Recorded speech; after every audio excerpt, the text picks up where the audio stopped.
Hey guys, so today we're going to learn how to create light flares in Photoshop. I have this picture of my dog. She's beautiful. She's in a canoe. Don't ask why. There was a canoe on the ground and she looked cool in it, so I put her in there. So to create a light flare, the first thing we're going to do is create a new layer. And this layer, we're going to start out with a gradient, and we're going to be choosing a orangey yellow color, just like so.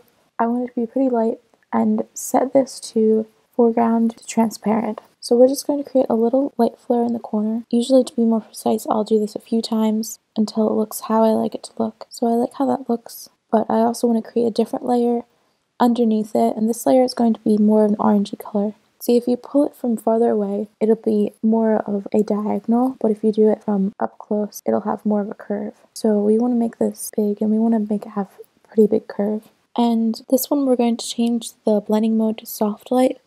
You can really play around with it a bit, see what you like and what looks good. Usually vivid light does not look good. Usually it's just hard light or soft light, or sometimes you can just leave it on normal, and that looks good as well. So this one's yellow, and this one's orange. This is before and after, quick and easy.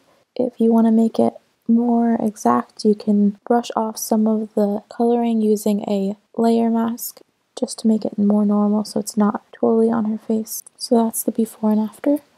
And if you want to make it even more realistic and brighten up the corner a little bit more, so it's not just a solid kind of yellow color, you can do a teensy bit in the corner of just white, so it's just lighter in the corner, but has a natural sun flare still. And when you do sun flares, you never really want to keep it on 100% opacity, because that will tend to look pretty unnatural. So go for something like this, and here's a quick before and after of a natural looking sun flare.